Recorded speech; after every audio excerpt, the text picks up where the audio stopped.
One of the big ways to track diseases, sewage. Today, officials here in New York announced that they found poliovirus in the city's wastewater.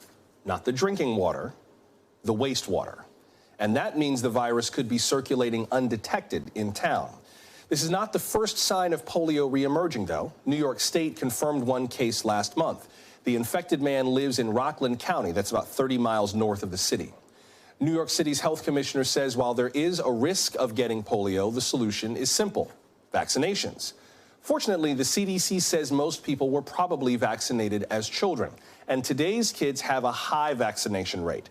Roughly 93% received 3 or more doses by age 2.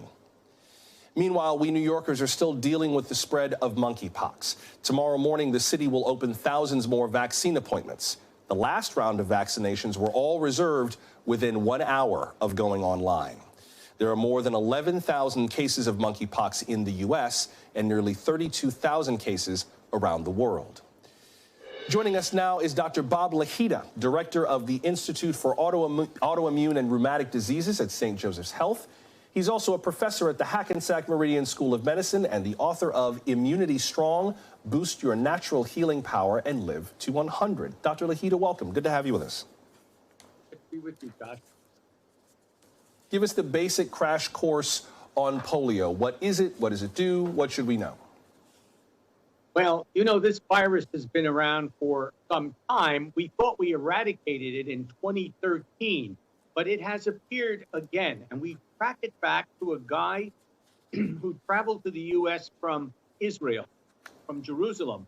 And in Jerusalem, unlike here in the U.S., they have the oral Sabin vaccine, which was a live virus. And this live virus we no longer use. It's been about 20 years. And here we use the injectable Salk vaccine. So we can track that virus. And as you said, there was a gentleman in Rockland County who became infected. Then we use wastewater from both Rockland and Orange County to see if the virus is present. We did that, remember, for COVID-19, and we were able to track the numbers and the places where there would be spikes of infection. Now the concern is that it is also in New York City. The majority of patients who get polio will be symptom-free. There will be no symptoms, but they will be able to transmit the virus. As you pointed out, over 90% of New Yorkers are immune, and children routinely get vaccinations for a variety of infectious agents, among them polio. However, there are certain groups, such as certain groups of ethnicity-prone people like the Hasidic Jews, who do not believe in vaccination. That's not to say all Orthodox Jews believe this. Many of them have full vaccination programs. But some of them are not people who vaccinate their children.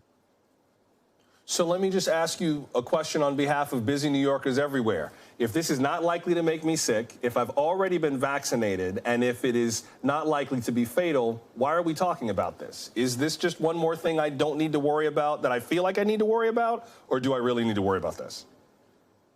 Well, you don't probably need to worry about it. We're not at that level yet where infection is probable. However, as you know, and I know, there are people who have immunosuppression states like anti-cancer therapy, autoimmune diseases, etc., who, despite vaccination, may be able to get infected with the polio virus. Now, the polio virus causes paralysis.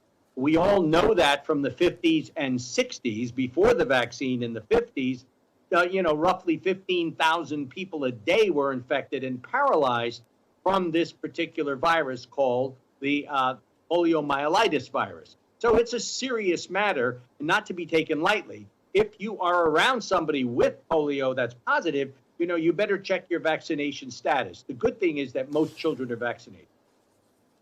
And so what should we do? Like, how would somebody know if they might be infected? Are there, severe symptoms they should be ready for? And if they do, heaven forbid, if they do have these symptoms, what should they do?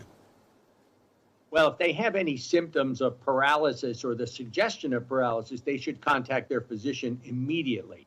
And that means their primary care provider. If they don't have a primary care provider, they should to proceed to the local emergency room, the nearest hospital emergency room, to be evaluated.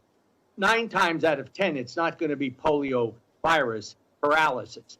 But since this virus is going around now within New York City and in the counties around it, we have to be particularly vigilant. And most of us physicians are vigilant and are looking for it. Gosh. Let me just ask you about this in the context of everything else. The CDC just released new guidelines about the fight against COVID that sort of shift some of the recommendations in terms of when to quarantine, when to isolate, and so on. We're still dealing with monkeypox, and the Biden administration now has national coordinators try to get their act together on that because thousands and thousands of us are waiting to be vaccinated and can't get an appointment yet. How do we fit this into the context of America's other fights against an array of infectious diseases? It seems like we're very anxious over infectious disease. There are diseases that you don't even or haven't even heard about yet, such as Legionnaires, which is on an uptick in New York City, for example. We have to be vigilant and careful not to let our guard down, particularly if you're elderly and have comorbidities. By that, I mean heart disease, lung disease, or some other thing that immunosuppresses you. If you are immunosuppressed or are very sickly, you should be very vigilant and continue to wear a mask in public and perhaps avoid handling people, particularly if you're in the population that is susceptible to monkeypox, for example, which can easily be transmitted with body fluids and can live for 15 days on blankets and sheets and linens, etc. So you have to be vigilant and careful.